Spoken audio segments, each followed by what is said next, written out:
Oi pessoal, tudo bem? Eu sou a Lu e esse é o canal Cinefilu. Vamos conversar hoje sobre esse maravilhoso 8º episódio de Casa do Dragão? Então deixa o like aqui no vídeo, se inscreve no canal e vamos lá!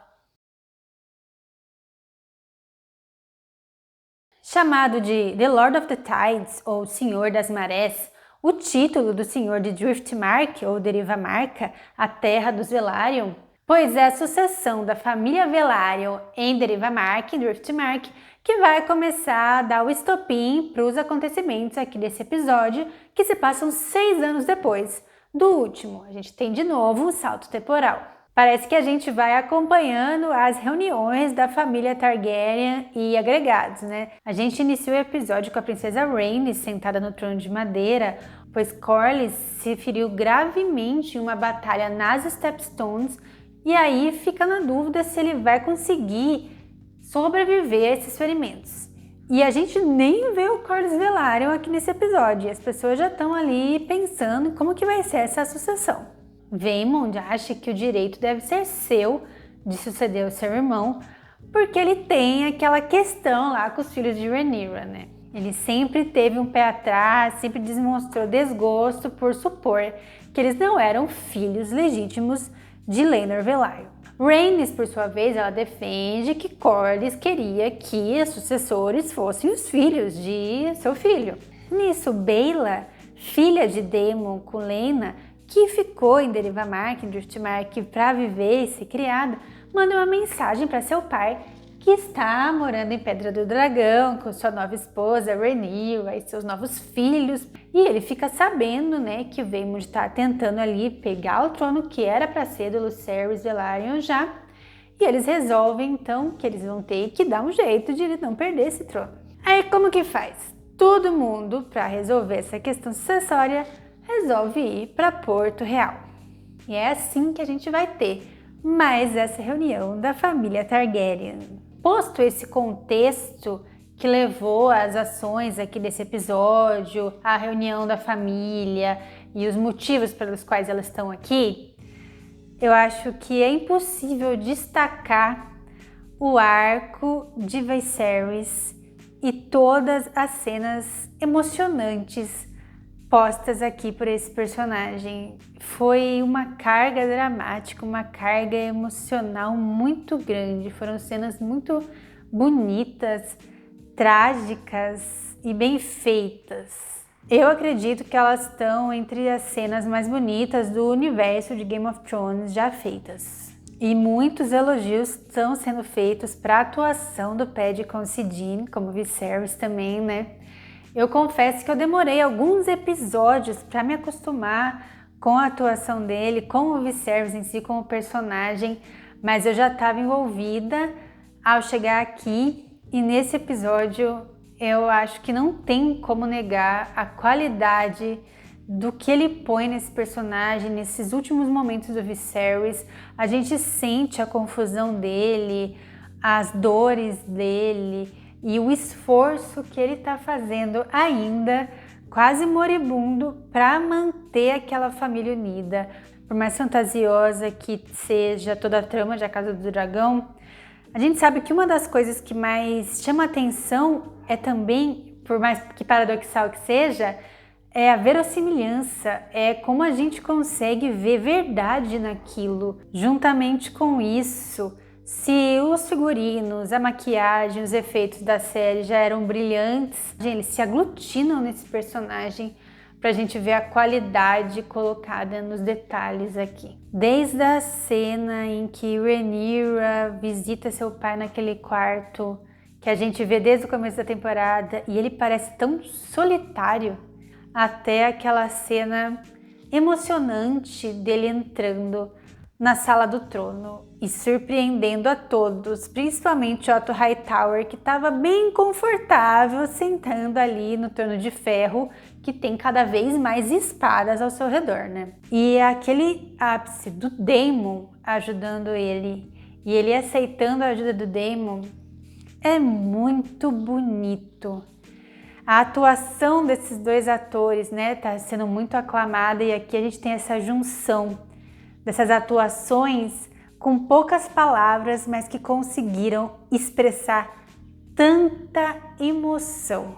E quando Daemon pega aquela coroa do chão e põe na cabeça de seu irmão, eu realmente senti que, na verdade, ele nunca quis aquela coroa. Eu acho que todos os problemas que Daemon criou para o irmão tinham outros motivos, talvez a desconfiança já dele em relação ao Hightower, que sempre estiveram próximos de Viserys, talvez também sua atenção, seu interesse em Rhaenyra. Pode ser que eu esteja passando um pano demais para Daemon, pode ser, mas é isso que o universo Game of Thrones faz com a gente. A gente acaba se envolvendo com personagens que são muito complexos, que tomam atitudes muito questionáveis, mas ao mesmo tempo eles nos envolvem. Mas também parece que o Daemon deu uma acalmada em toda a sua raiva ali, vivendo com a Rhaenyra. Parecem que eles estão muito bem. Ele só aumenta o tom novamente quando ele vai conversar com os Hightower. Lembrando que ele já tinha rusgas com o Otto desde o primeiro episódio e que na cena do primeiro casamento da Rhaenyra lá, quando a Alicent abre as portas e vai entrar, ele é o único que não levanta para a rainha. E a Alicent é uma personagem interessante também, porque a gente vê que ela, por mais que já tenha se passado anos, ela seja uma rainha e ela já tenha entendido como funcionam as questões ali em Porto Real, ela ainda é muito manipulada por Otto Hightower, por seu pai. Tem um plano que a gente vê ela através de uma cadeira, como se ela realmente estivesse presa ali entre os deveres com os Targaryen e entre os deveres ali com os Hightower. E nisso ela está envolta cada vez mais em um certo conservadorismo, Primeiro envolvendo religião, a gente vê que eles mudaram os símbolos do castelo, que eram símbolos Targaryen, por símbolos do Sete, da religião ali de Westeros. O cabelo dela tá mais preso, tá mais discreta, e além dos comentários sobre comportamentos de outras pessoas que ela vem fazendo, Mas isso não significa que ela também não queira um lugar de poder de alguma forma. Quando chega a cena das petições que eu já citei, a gente percebe que ela tem, que os Hightower, na verdade, eles têm ali uma aliança com Vaemond, e até um certo ponto a gente tem, vamos dizer assim, que uma terceira via aqui nessa disputa, que é Rhaenys, Porque afinal ela é a esposa de Corlys Velaryon também, ela tem o direito de falar alguma coisa aqui nessa disputa. E é muito interessante a gente notar que tem aquela cena em que a Rhaenyra vai até ela ali perto daquela árvore sagrada e tenta fazer uma proposta de aliança, de casamento entre Jace Luke e Baelor e Rhaena. E Rhaenys, obviamente, está muito ressabiada com Rhaenyra por achar que ela tem a ver com a morte de Laenor Velaryon para que ela case com Daemon. E a gente vê de novo aquela capacidade de Rhaenyra de mentir. Se não mentir, é dizer meias verdades, Porque não, eu não tenho nada a ver com a morte de Laenor. Até que ponto, Rhaenyra? Mas de qualquer forma, na hora H, Rhaenys acaba aceitando a proposta de Rhaenyra, provavelmente medindo naquele momento das petições como que estavam os lados naquela balança política.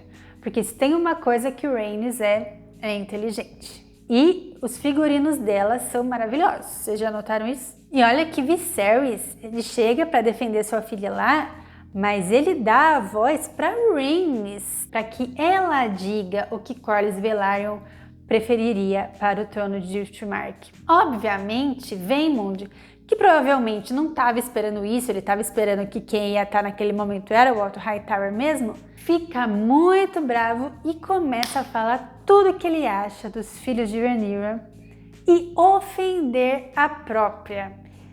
E quando Viserys diz que vai cortar sua língua por causa daquelas ofensas, temos o momento Daemon deixar apenas a língua de Vaemond inteira. Mais um assassinato em Porto Real. E mais um tratado com naturalidade, E foi aí que eu fui, na verdade, entendendo que talvez isso seja parte do código de moralidade aqui de Westeros dessa época, né? Lá parece que a bastardia é uma condição mais grave do que um assassinato ali no Palácio do Rei. Isso justifica como Criston Cole acabou não sendo preso depois dos atos dele lá no primeiro casamento de Rhaenyra.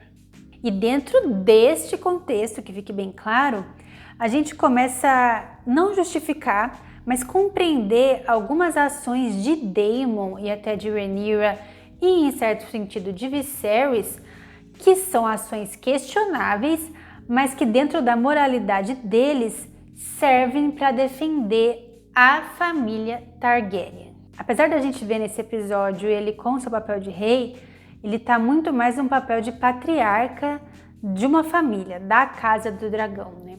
E naquele jantar que ele faz questão de dar, ele fala isso, que a coroa não pode se manter forte se a Casa do Dragão estiver dividida.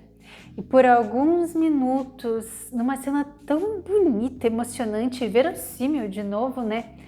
A gente vê que ele sente aquela harmonia entre sua família, talvez pela primeira e última vez, né? Até as cores aqui da cena, elas são mais quentes, para passar essa questão de conforto, de harmonia, né? Por alguns segundos a gente vê que Alicent e Rhaenyra põem suas diferenças para trás, brindam uma a outra. E não sei se foi simplesmente para agradar Viserys, mas eu senti que pelo lado delas teve algum tipo de sinceridade. Afinal, elas também já tiveram um laço, né? Diferentemente do que acontece com seus filhos, né?